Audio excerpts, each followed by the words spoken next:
everybody, and welcome back to Time to Go. Bob here. Thanks so much for stopping by the channel today. So today we're going to be taking a look at an awesome new micro brand that launched just this year, and in its price range, it's one of the best I've seen in 2019 so far. That's considering the build quality, the design, just the overall good looks. The watch brand is the Dryden watch company with their first release, the Chrono Diver Series 1. I think you guys are really going to like this one, so let's get into the Dryden. Alright, so there's a few things that appeal to me when it comes to new brands like this. One is obviously the watch itself. Secondly, it's the people behind these new watch startups. Even during my conversations with the owner of Dryden, he was sending me pictures from his own personal collection.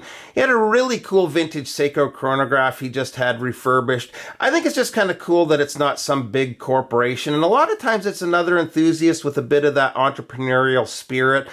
I love the big brands too, but it's just a different kind of experience with a brand like Dryden. Even the card that comes with the watch, it shows some instructions on this side, but there is a welcome letter, which I believe is hand-signed by the owner, and they make mention of the fact that they adjust the watches to the local time of the purchaser before shipping, which to me is a great way to get one last look at the watch for quality control purposes before it heads out the door. Now, I quickly want to take you through what we are getting here with the watch. I went through this in the unboxing, but I just want to clarify a couple of things that I wasn't sure about. So first up, the watch comes out in this cylindrical watch box marked with Dryden there on the top.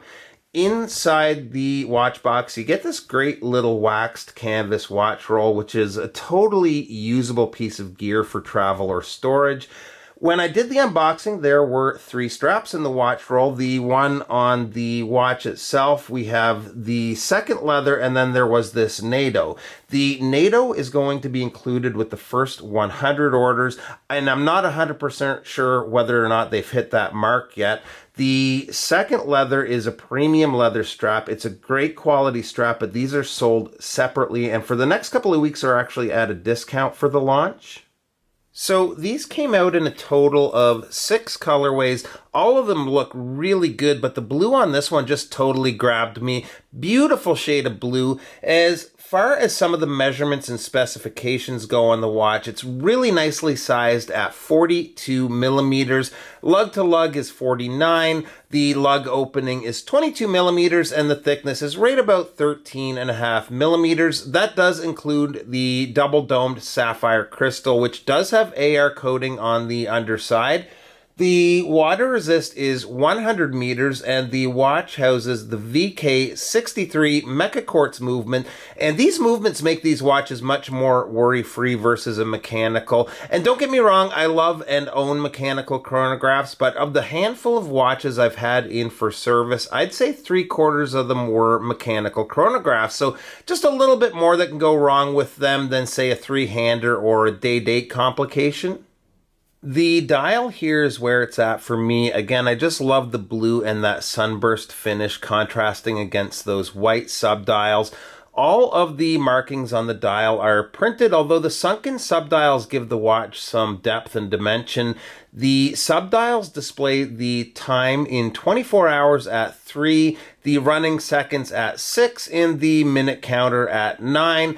One nice detail they've done is, as opposed to the polished handset of the hour, minute, and chronograph hands, they've made the subdial hands black. I think if they were polished, you'd lose them in certain lighting against those white subdials. It's a thoughtful little touch that just adds to the legibility. Loom-wise, we've got good, strong loom. It's Super Luminova. Not sure which 100%, but it has a bit of that BGW9 blue color to it. Nice and evenly applied, although maybe a loomed pip on the bezel would have been nice. The bezel is probably one of the clickiest bezels I think I've ever used. Just listen to this. It's a little on the tight side, which I kind of like considering how easy it is to grip with this coin edge bezel. A lot of bezels have at least a little bit of play, but this one just doesn't budge at all. The insert is aluminum, and I think they've done a really good job at matching it to the dial. The case is a fairly simple design. It's really well executed, though. It's almost 100% completely brushed, other than this little bevel along either side of the lugs. If we look at the pushers over here, the pushers are polished as well, and we do have a screw-down crown signed with the Dryden D.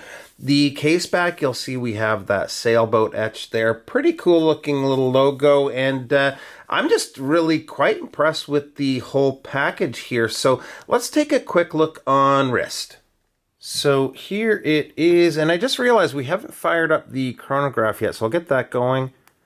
And we have that nice little snap to that pusher. So I'm not sure what you guys are thinking, but I'm loving this one. Price-wise, these are going at $319. I believe just temporarily there's a bit of a discount that can be had on the site. Even at full pop, these are totally worth it to me. So far, from what I've seen of all the new microbrands that have come out this year, this is my favorite in the price range. Wears great, and they just nailed the design. So let me just stop and reset the chronograph. Nice crisp feel to those pushers. So I think I've covered everything here today. If you have any questions, feel free to reach out in the comments below, and we'll see you real soon. Bye-bye.